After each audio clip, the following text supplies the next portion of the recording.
छत्तीसगढ़ की सुकमा जिले में पुलिस और 203 कोबरा वाहिनी की संयुक्त टीम ने दुलेर और मेटागोड़ा के जंगलों में अभियान चलाकर 7 नक्सलियों को गिरफ्तार किया। पूछताछ में उन्होंने नक्सल संगठन में अहम पदों पर कार्य करने और 2024 में दुलेर कैंप के जरिए जा रहे वाहन से लूटपाट और आगजनी की घटनाओं में शामिल होने की बात कबूल की।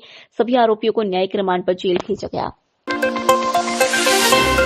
छत्तीसगढ़ के दंतेवाड़ा जिले में नक्सल उन्मूलन अभियान के तहत अरनपुर थाना क्षेत्र के पोटाली नीलावाया में सर्चिंग के दौरान 5 किलोग्राम का प्रेशर बम बरामद हुआ।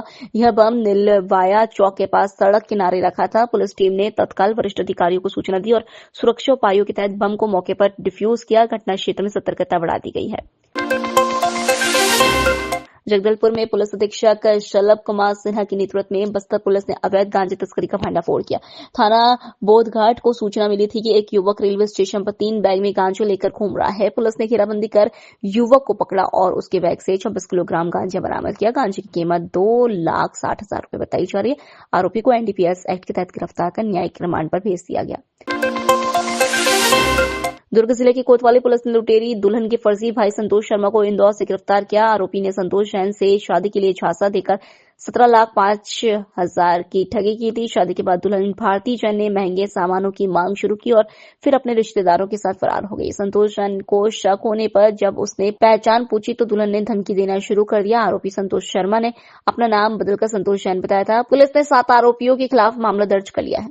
दुर्ग का मामला है। यहाँ पे प्रार्थी के द्वारा शिकायत किया गया था कि उसके द्वारा ठगी करके झूठ बोल करके झूठी जानकारी देके उसके साथ एक विवाह का षड्यंत्र किया गया था और उसके बाद जो सभी लोगों ने उसके विश्वास को हासिल करके उसके साथ ठगी करके वो यहाँ से मतलब फरार हो गए थे। तो पुलिस ने इसमें अपराध दर्ज किया था।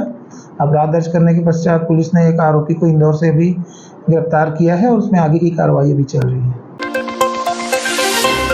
बीजापुर जिले के बासागुड़ा में हुए आईईडी ब्लास्ट में सीआरपीएफ के 2 जवान घायल हो गए। घायल जवान मृदुल बर्मन और इशफाक खान दोनों सीआरपीएफ की कोबरा बटालियन के सदस्य हैं। दोनों जवान एरिया डोमिनेशन पर निकले थे, तभी माओवादियों द्वारा लगाए गए प्रेशर आईईडी ब्लास्ट की चपेट में आ गए। घायल जवानों को तत्काल एयरलिफ्ट कर रायपुर के देवेंद्र नगर स्थित निजी अस्पताल लाया गया। दोनों की सर्जरी जारी है और उनका इलाज ओटी में चल रहा है।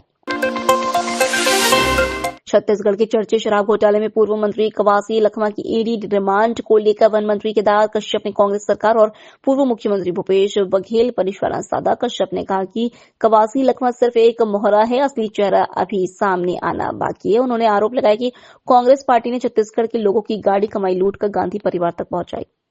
छत्तीसगढ़ की धन संपदा को लूटने का काम, यहाँ पर भ्रष्टाचार को बढ़ावा देने का काम तत्कालीन कांग्रेस की सरकार भूपेश बघेल जी ने किया।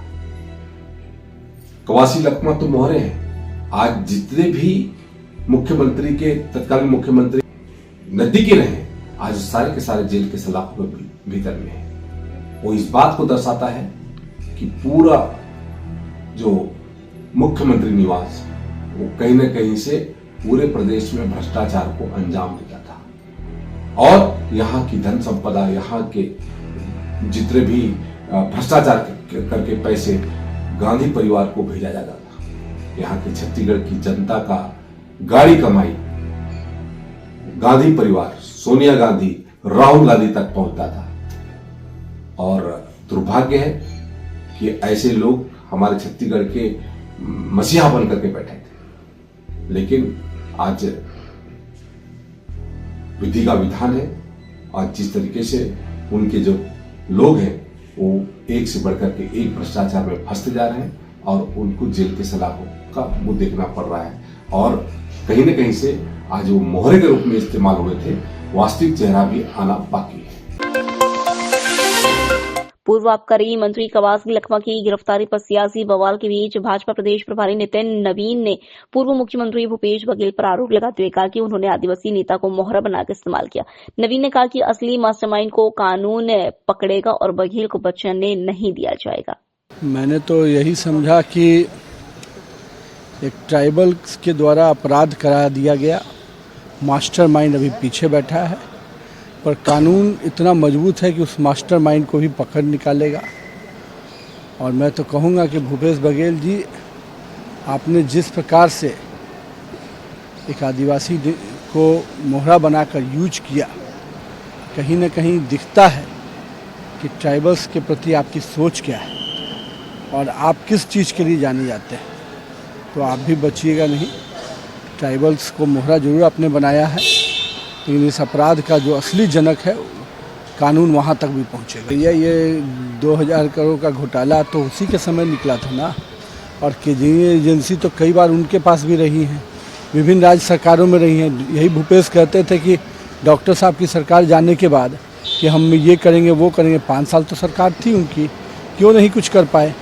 उनके पास भी स्थानीय स्तर पर जांच एजेंसियां थी, तो क्यों नहीं कर पाए? क्योंकि तथ्य नहीं थे, और आज तथ्य है, इसलिए आप पे कार्रवाई हो रही है।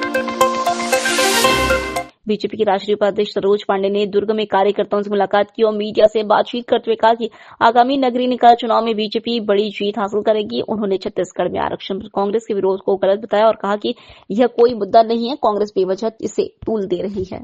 पार्टी के दायित्व के कारण मेरा बाहर रहना हुआ और बहुत लंबे समय के बाद में मैं दुर्ग शहर में आई। बहुत लोगों से मिलना था, नगरीय निकाय चुनाव सामने है और कार्यकर्ताओं के साथ भेंट मुलाकात का ये कार्यक्रम था, कोई विशेष नहीं। नगरीय निकाय चुनाव को लेकर रहेगा भाजपा का प्रदर्शन? भारतीय जनता पार्टी बेहद मजबूत स्थिति में है और पूरे नगरीय निकाय जो भी हमारे छत्तीसगढ़ के सभी नगरीय निकायों में हम बेहद मजबूत स्थिति में है। आने वाले समय में सभी निकायों में भारतीय जनता पार्टी के महापौर बनेंगे, पार्षद बनेंगे और हम यहाँ पर विकास की एक नई शुरुआत करेंगे। आरक्षण को कांग्रेस को विरोध करने का नैतिक अधिकार नहीं है। कांग्रेस जिस प्रकार की बात कह रही है, मुझे नहीं लगता कि उनकी बात पर कहीं आधार है। तथ्यहीन बात कर रहे हैं। बहुत स्पष्टता के साथ भारतीय जनता पार्टी ने अपनी बात रखी है और ओबीसी के विषय को बार बार पार्टी उठाने की कांग्रेस पार्टी उठा रही है।